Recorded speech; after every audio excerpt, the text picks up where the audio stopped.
قبل نهائي كأس العالم.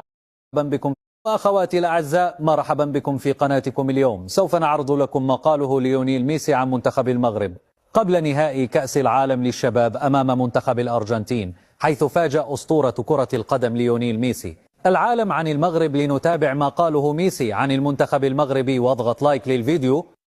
في تصريحات حصرية أدلى بها أسطورة كرة القدم ليونيل ميسي لقناة YC الأرجنتينية، حذر قائد منتخب الأرجنتين الاستهانة بالمنتخب المغربي قبل المواجهة المرتقبة في نهائي كأس العالم للشباب. وأكد ميسي أن منتخب المغرب بات رقما صعبا في الساحة الدولية. وقال ميسي: علينا أن نستعد جيدا، فمنتخب المغرب قوي ومنظم ويمتلك لاعبين شباب يتمتعون بالسرعة والمهارة. شاهدت مستواهم مؤخرا وما حققوه ليس صدفة. وأضاف: أقصى البرازيل، إسبانيا وفرنسا، لذا علينا أن نلعب بجدية كاملة.